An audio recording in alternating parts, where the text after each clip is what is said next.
Bonjour tout le monde, merci Dr Zouawi. C'est toujours un plaisir et un honneur d'être là parmi vous. Donc, on m'a proposé aujourd'hui de vous parler des éléments de diagnostic de la hernie de la coupole diaphragmatique. Donc, c'est une pathologie pas très rare, disons à peu près 1 sur 4000 naissances, dans pratiquement la moitié des cas associés à d'autres anomalies et potentiellement létales. Donc, le pronostic, il reste sombre avec un taux de mortalité 30 à 40% de par l'hypoplasie pulmonaire et l'hypertension artérielle pulmonaire. En cas de survie, plus de la moitié des enfants auront une survie quasiment normale, sinon quelques difficultés diverses, pratiquement respiratoires, nutritionnelles de l'oralité. Donc, pour comprendre un peu la hernie diaphragmatique, quand ça commence, enfin l'embryologie normale commence très tôt, dès la 4e semaine de grossesse jusqu'à la 2e semaine de grossesse, et implique 4 structures embryologiques. Donc, le septum transversum en avant, les membranes pleuropéritonéales là en bleu, les muscles péritonéaux, ce qui est autour en violet, et le mésentère dorsal de l'œsophage. Donc, très précocement, à la 4e semaine de grossesse, on va avoir une fusion des membranes pleuropéritonéales et du septum transversum, puis ces membranes pleuropéritonéales et ce septum transversum vont se réunir pour fermer en arrière le canal autour de l'œsophage, pour fermer le canal pleuropéritonéal, et vers la 12e semaine d'aménorrhée, il y a une séparation complète entre l'abdomen, cavité péritonéale, et le thorax, la cavité pleurale. Donc, en cas d'anomalie dans un de ces mécanismes, ça va aboutir à la hernie de la coupole diaphragmatique, et en fonction de l'anomalie et du terme de survenue, plusieurs types. Ça va aller de la génésie carrément du diaphragme, la hernie diaphragmatique sans sac ou avec sac, ou à l'éventration diaphragmatique. Donc, les localisations aussi peuvent changer. Principalement, c'est les hernies postérieures au niveau des foramen de Bosch-Dallek, enfin les hernies de Bosch-Dallek, plus fréquemment à gauche qu'à droite. Et d'ailleurs, du moins pour la CNEOF, c'est pour ça que c'est la coupole gauche que l'on nous demande de documenter sur les comptes rendus d'échographie. Donc, ce défaut très précoce de la fermeture du diaphragme va entraîner un passage intrathoracique des viscères abdominaux, une hypoplasie pulmonaire et l'HTAP secondaire. Donc, je vous montre là sur un cliché de fétopathe, là, le défect diaphragmatique qui est postérieur petit, qui peut expliquer parfois l'absence de diagnostic du moins in utero, avec ascension du foie et des intestins dans l'hémithorax droit et l'hypoplasie pulmonaire homolatérale à la hernie. Donc le diagnostic anténatal, j'ai essayé de regarder un peu, c'est beaucoup dire l'état des lieux en Tunisie, c'est une série du service de chirurgie B de l'hôpital d'enfants, mais je pense qu'il est assez représentatif de ce qui se passe un peu en Tunisie. Et le taux de diagnostic anténatal n'était que de 23,4%. Donc c'est une étude qui s'est étalée sur 22 ans. Je pense que ce taux est un peu par défaut parce que les IMG n'ont pas été incluses dans cette étude. Bien sûr, c'est une étude pédiatrique postnatale. Mais quand même, on est on n'est pas très bon dans le diagnostic anténatal de la hernie de la coupole diaphragmatique. Et pourtant, si on regarde les recommandations déjà sur le rapport de la CNEOF en 2016, on nous demande de regarder l'aspect du poumon, la position des poumons, la position du cœur, la position et l'aspect de l'estomac. Et tout ça, c'est des signes, on va voir, qui vont nous orienter vers la hernie de la coupole diaphragmatique, et de documenter le cliché qui montre l'interface de la coupole diaphragmatique gauche. Récemment, le 19 octobre 2022, donc il y a eu une mise à jour des recommandations de la CNEOF par rapport aux recommandations françaises, et ils ont gardé toujours les mêmes clichés, la même iconographie par rapport à la hernie de la coupole diaphragmatique. Donc ça, c'était les recommandations pour le 2e trimestre. Maintenant, il y a des éléments qui sont, j'ai mis des signes directs et des signes indirects, je dirais plutôt des signes thoraciques et extrathoraciques, évocateurs de hernie de la coupole diaphragmatique dès le 1er trimestre. Donc, déjà, les signes thoraciques sur une coupe de 4 cavités, on peut voir une présence anormale de structures anatomiques dans le thorax, comme l'image de l'estomac au niveau du thorax, et le cœur qui est anormalement refoulé à droite par les organes abdominaux qui sont remontés dans l'hémithorax gauche. Donc les signes indirects, ou plutôt les signes extrathoraciques, depuis 1997, déjà l'équipe de Nicolaides ont publié que l'hyperclarté nucale se voyait dans à peu près 37% des patients porteurs de hernie de la coupole diaphragmatique. Donc, parmi les éléments à rechercher, à regarder en cas d'hyperclarté nucale, la hernie de la coupole diaphragmatique par compression vasculaire. Et puis, la disparition de l'image gastrique au niveau de l'abdomen aussi est un signe indirect ou extrathoracique évocateur au premier trimestre de la hernie de la coupole diaphragmatique. Et donc, ces différents éléments, donc, aussi bien la coupe de l'abdomen avec la visualisation de l'estomac qui risque de disparaître et la coupe des 4 cavités, sont des éléments qu'on nous demande quand même de regarder dans les recommandations du premier trimestre, et bien sûr, le cliché de la clarté nucale. Donc, avec l'amélioration des centres d'échographie, on peut encore plus diagnostiquer les hernies au premier trimestre, et la voie vaginale peut être aussi utile dans ce cas. Bien sûr, on ne va pas aller regarder le diaphragme systématiquement, mais en cas de signe d'appel, d'hyperclarté nucale ou de doute, il ne faut pas hésiter à utiliser la voie vaginale pour aller faire un examen plus attentif, plus précis. Et donc, pourquoi c'est intéressant de diagnostiquer l'hernie de la coupole diaphragmatique au premier trimestre? Parce que j'ai rapporté cette étude, le taux de mortalité, la morbidité respiratoire, gastro-intestinale, plus le terme de diagnostic est précoce, et bien sûr, vous en doutez que plus le pronostic est mauvais.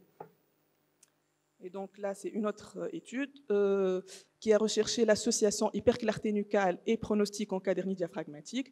Et les hernies de la coupole diaphragmatique diagnostiquées au premier trimestre en raison d'une hyperclarté nucale avaient aussi un pronostic plus péjoratif. Mais bon, les auteurs ont un peu nuancé ces résultats par rapport à ces hernies qui sont associées à une hyperclarté nucale. Généralement, c'est des hernies syndromiques où il y a plusieurs malformations associées. C'est probablement pas, peut-être, du moins, la hernie diaphragmatique à elle seule qui rend le pronostic aussi mauvais. Et voilà, donc moins de 5% d'hernies diaphragmatiques sont diagnostiquées au premier trimestre, et pourtant, je mets toujours cette plaque avec l'inversion de la pyramide du diagnostic anténatal, où idéalement, on devrait faire le maximum de diagnostics au premier trimestre et non plus tout au long dans l'évolution de la grossesse plus tardivement. Ceci étant, les recommandations actuelles pour le dépistage de l'hernie de la coupole diaphragmatique restent au deuxième trimestre, aussi bien pour les anglo-saxons que pour les Français. Donc pour l'ISIOG, ce qu'on nous demande, c'est de regarder l'interface diaphragmatique et la séparation du contenu thoracique, du contenu abdominal. Et on voit là foie et estomac. Donc ça sous-entend la coupole diaphragmatique est droite pour le foie et la gauche. Pour l'ACNEOF en 2022, là on nous demande de regarder l'interface thoraco-abdominale droite et gauche. Encore une fois, l'iconographie qu'on nous demande de donner reste l'interface de la coupole diaphragmatique gauche.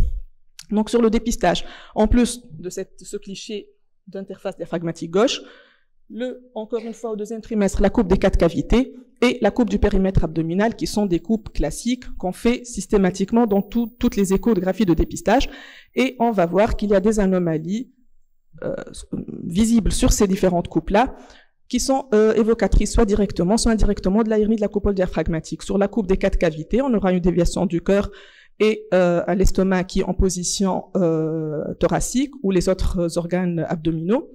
Sur la coupe de l'abdomen, l'image gastrique va disparaître et le foie qui sera dévié un peu à gauche, et du coup déplacement de la veine ombilicale aussi un peu à gauche. Et sur la coupe parasagittale gauche, on aura une ascension de l'estomac et disparition de l'interface. Et au fait, ce qu'on voit à l'échographie là, il ne s'agit pas de la réelle coupole diaphragmatique, mais c'est l'interface entre échogénicité pulmonaire d'un côté et contenu abdominal, et c'est cette interface qui va disparaître en cas de hernie de la coupole diaphragmatique.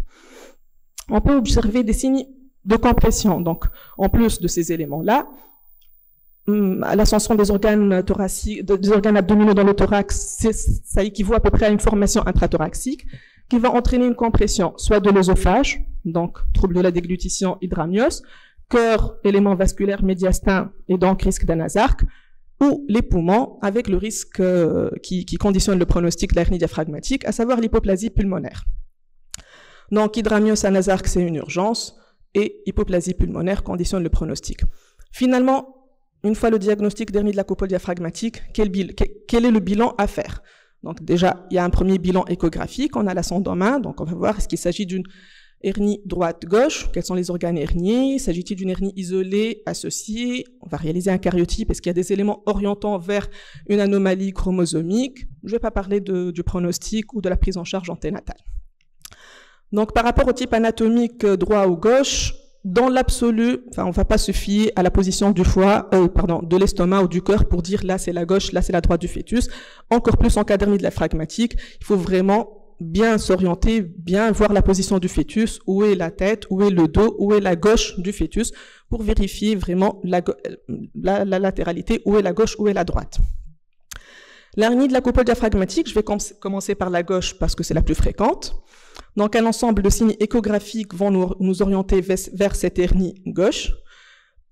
On commence par la disparition de l'interface diaphragmatique, qui est évidente là à ce niveau. Donc, on voit en antérieur l'interface, et puis on la perd là en arrière. Le signe dont j'ai parlé tout à l'heure, la non-visualisation de l'estomac dans l'abdomen. Donc, là, théoriquement, on devrait avoir l'image de l'estomac. Et attention, là, il s'agit de la vésicule biliaire et non pas de l'estomac. Donc, on ne voit pas du tout l'image de l'estomac sur cette coupe de PA.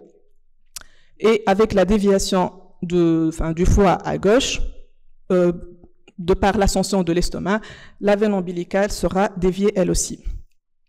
L'estomac qu'on n'a pas vu dans l'abdomen, on va le retrouver dans le thorax, puisqu'il est remonté à travers le défect diaphragmatique dans le thorax. Et donc, on va le voir là sur la coupe des 4 cavités. On voit très bien le cœur qui est refoulé là et l'image de l'estomac. Donc, en plus de l'estomac, on peut trouver divers organes abdominaux dans le thorax. Donc, on peut voir l'estomac, les intestins. Là, sur ce cliché-là, donc on voit le rein gauche qui est ascensionné à travers le défect. C'est assez rare quand même de voir le rein dans le thorax. Donc un autre signe sur la coupe des 4 cavités, on en a parlé un peu tout à l'heure, c'est la déviation du cœur à droite. Enfin, le cœur il est refoulé par les organes abdominaux ascensionnés à travers le défect gauche, donc il sera dévié à droite. Cette déviation peut être associée aussi à une compression des cavités cardiaques, principalement le ventricule gauche. Donc il faut faire attention au diagnostic d'hypoplasie du ventricule gauche, on va voir tout à l'heure qu'il peut être aussi associé à la hernie diaphragmatique, ou juste la compression du ventricule gauche par les organes abdominaux qui ont refoulé le gauche et comprimé un peu le ventricule gauche. Le plan des 4 cavités peut aussi être modifié. On a du mal à trouver un bon plan des 4 cavités. Au fait, il n'est pas simplement refoulé, mais le plan il est un peu oblique en bas, en avant, et puis à droite. Donc, on arrive difficilement à trouver un bon plan des 4 cavités en cas de hernie de la coupole diaphragmatique gauche. Le foie aussi, il va remonter dans le thorax, mais pas en translatant vers le haut, plutôt une rotation. Donc, il était à droite, il va passer un peu à gauche, et puis une petite rotation pour remonter dans l'hémithorax gauche, et ce qui va entraîner une angulation du ductus venosus, qui n'est plus dans son trajet habituel un peu rectiligne, mais qui va marquer une petite angulation. Donc là, c'était par rapport au signe échographique de la hernie de la coupole diaphragmatique gauche. Pour la hernie de la coupole diaphragmatique droite, elle est moins fréquente, moins évidente. Le diagnostic anténatal, on est moins bon aussi pour diagnostiquer la hernie de la coupole diaphragmatique droite. Donc, un ensemble aussi de signes échographiques, aussi bien sur les coupes axiales que sagittales ou plutôt parasagittales. Donc là, par rapport à ce que je vous ai dit tout à l'heure, où il y avait une ascension par rotation des organes abdominaux du foie, notamment en cas d'hernie de la coupole diaphragmatique gauche, en cas d'hernie de la coupole diaphragmatique droite, l'ascension, elle va se faire directement par translation. Donc le ductus venosus, il sera dans son axe. L'axe ne va pas changer et le plan des 4 cavités, on arrivera à trouver une bonne coupe, du moins un bon plan des 4 cavités, juste un peu translaté et c'est tout. Donc là, on a la déviation dans ce cas à gauche du foie, du cœur, puisque c'est la coupole droite, l'ascension du foie à droite qui va refouler le cœur à gauche. Donc c'est encore plus sensible parce que le cœur il est normalement à gauche, mais là il est encore plus dévié. Comme on voit là, il est pratiquement plaqué sous la côte. La vésicule biliaire, on va la voir du coup en intra-abdominal avec l'ascension du foie. Donc, encore une fois, là, c'est pas l'estomac, c'est la vésicule biliaire. Et, tout à l'heure, l'estomac est remonté dans l'hémithorax gauche, et donc le foie s'est un peu translaté avec la veine ombilicale qui s'est un peu déviée. Là, c'est le foie qui remonte. Donc, l'estomac, il va passer un peu à droite et il aura une position plutôt centrale, alors que la position habituelle, elle n'est pas du tout là centrale, elle est plutôt à gauche. Et donc, le foie, il va translater l'estomac plutôt à droite dans l'abdomen et il aura une position centrale. Donc là aussi, avec l'amélioration de la qualité des sondes, on peut voir assez bien la différence d'écogénicité entre foie, qui est un peu plus écogène par rapport au poumon. Donc c'est un autre élément aussi, on le voit bien sur ces deux clichés, qui peut attirer notre attention sur la coupe des 4 cavités. Sur une coupe sagittale, si on regarde la coupole diaphragmatique droite, on va voir la disparition de l'interface de la coupole, là, et puis là, on voit plus, théoriquement, sur la vidéo tout à l'heure, si on compare par rapport à l'interface gauche qui était à peu près à ce niveau, on voit pas du tout à ce niveau l'interface droite, et là, c'est tout le foie qui est ascensionné dans l'hémithorax droit. Et puis, l'ascension du foie va entraîner l'axe vasculaire ombilicoporte, qui, lui aussi, sera ascensionné dans le thorax. On a les côtes là, et donc là, on est au niveau du thorax. Donc, une fois on a fait le diagnostic du côté de la hernie et du côté droit ou gauche, on va voir quels sont les organes herniés. Et c'est important, tout ça, c'est des éléments de pronostic à retenir tout à l'heure. Donc, quels sont les organes herniés? À gauche, ça sera l'estomac, la rate, les intestins, le lobe gauche du foie. Parfois, on a vu sur le cliché tout à l'heure le rein gauche. À droite, c'est principalement le foie, parfois les intestins ou le rein droit. Donc là, le foie qui est un peu en avant, les intestins, le poumon, l'estomac, et entre le poumon et l'estomac, il y a une petite image, un peu hypoécogène, qui est la rate. Et c'est important d'observer la rate, c'est un petit organe certes, sauf que après vous allez voir sur la présentation qui suit, pour établir le pronostic, on va calculer ce qu'on appelle le LHR, et on aura besoin d'identifier le poumon contralatéral à la hernie pour le mesurer, pour établir ce rapport, le LHR, et qui est un élément important du pronostic. Et donc, si on ne reconnaît pas la rate qui est là, eh ben on va la mesurer à tort comme faisant partie du poumon, ce qui va augmenter le LHR et modifier probablement le pronostic. Donc, après avoir identifié les hernies, il y a certaines formes cliniques, comme je vous ai dit au début, ça part de l'éventration, l'agénésie, hernie, sans sac, avec sac, éventration. Donc l'éventration, c'est un cas particulier. Le pronostic est meilleur. Donc c'est dommage de faire une interruption médicale de grossesse sur une hernie diaphragmatique et qu'on ait porté à tort le diagnostic, sur une éventration diaphragmatique, en ayant porté à tort le diagnostic d'hernie diaphragmatique. Heureusement, le diagnostic, généralement, on le fait pas in utero, voire on le fait un peu tardivement au 3e trimestre. Donc ça rend le pronostic, déjà, la réalisation de l'interruption médicale de grossesse moins fréquente en cas d'éventration diaphragmatique. Et pour l'éventration, en fait, il existe, le diaphragme, il est là, il est présent, mais il est fin, et avec ascension, simple ascension de la coupole diaphragmatique. Donc là, c'est un cliché, l'interruption médicale a été faite en raison d'une trisomie 18, et associée à une éventration diaphragmatique.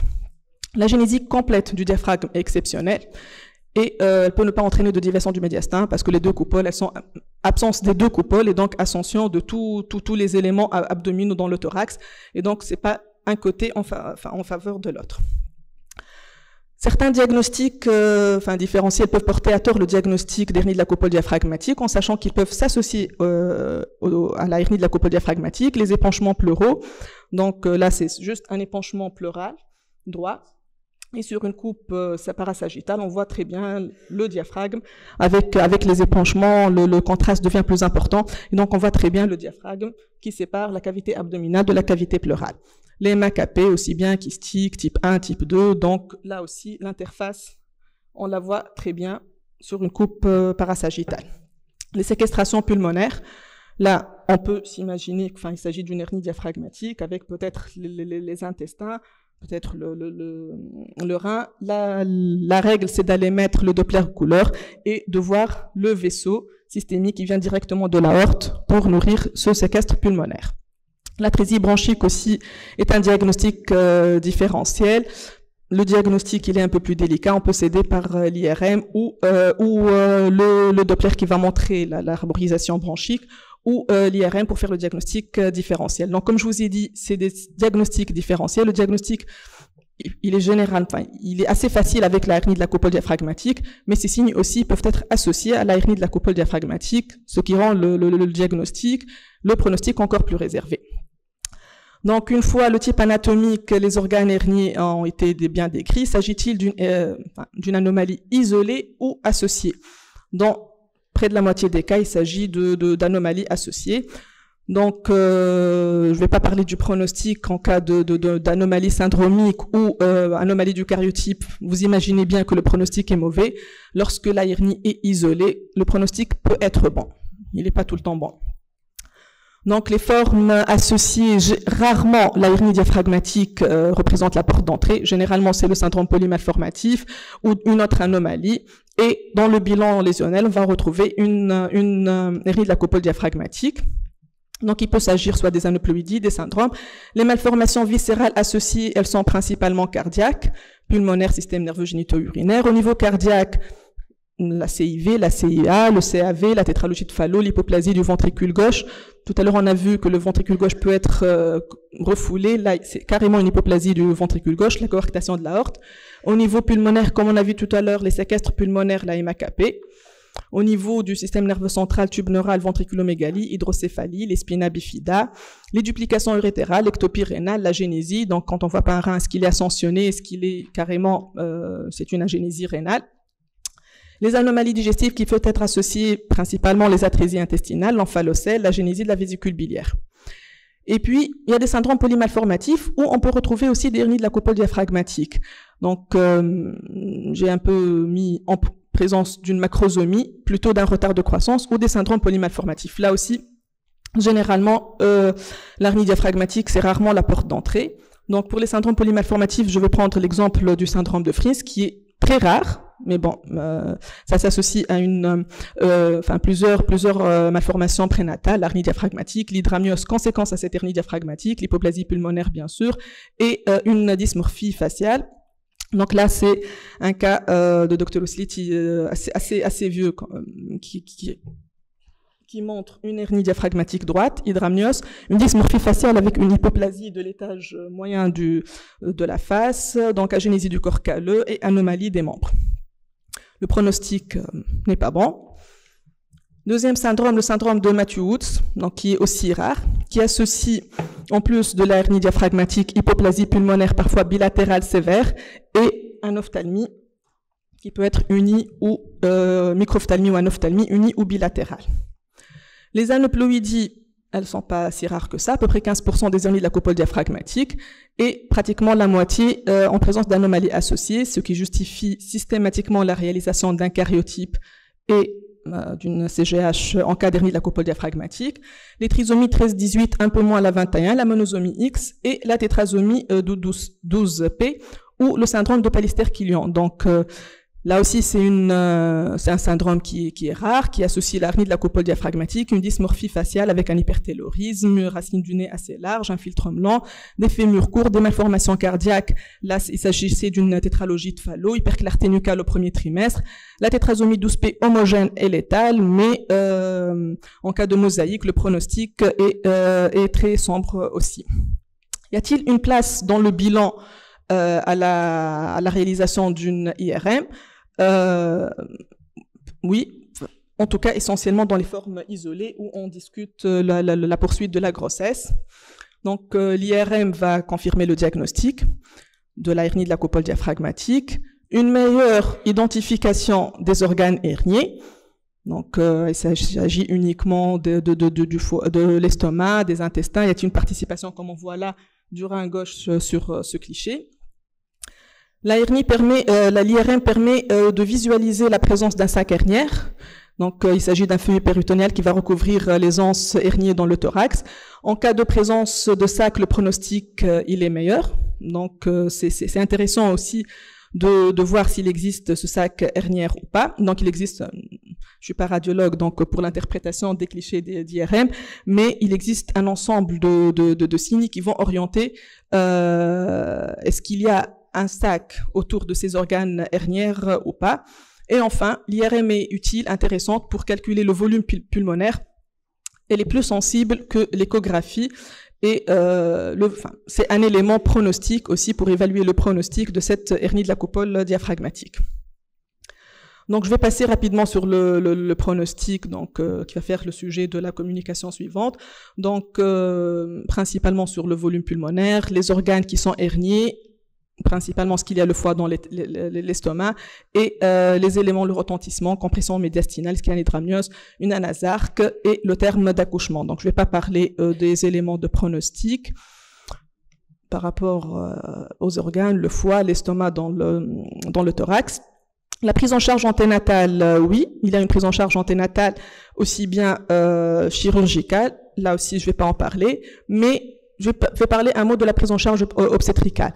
Donc, bien sûr, en fonction de la sévérité, est-ce qu'on va discuter une interruption médicale de la grossesse? Est-ce qu'on va répondre à une éventuelle demande du couple d'une interruption médicale de la grossesse ou pas? En cas de poursuite de la grossesse, donc il n'existe pas de mesure particulière, sauf en cas de compression médiastinale, d'excès de liquide amniotique, donc un risque d'accouchement prématuré.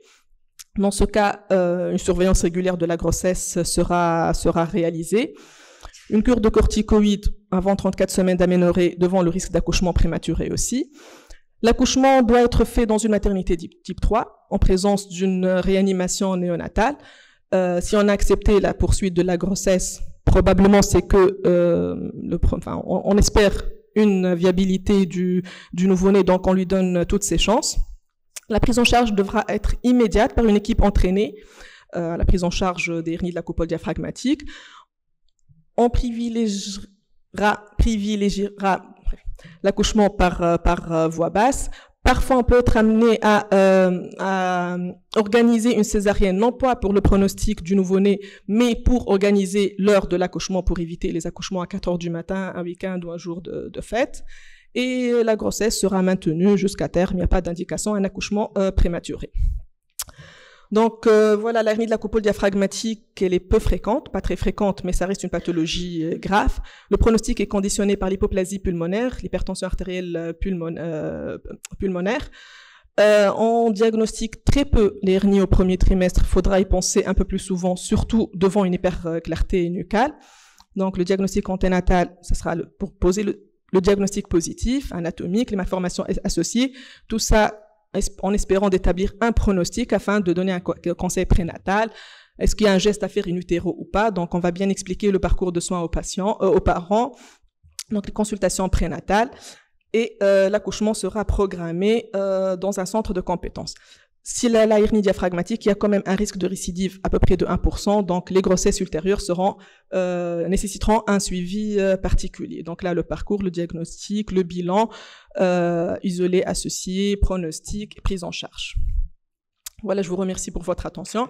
Et je voulais aussi remercier tous mes collègues qui m'ont gentiment passé leur cas et leur iconographie. Donc, je les ai classés par ordre alphabétique. Dr Aïda Masmoudi, Dr Amira Ayeshi, Dr Boujema Ousliti, Dr Seni Mezreni, Dr Xavier Favre et Dr mon ami Zied Kamouni. Merci. Merci pour toute l'équipe qui a travaillé. Donc, merci Mahem pour cet excellent tour d'horizon.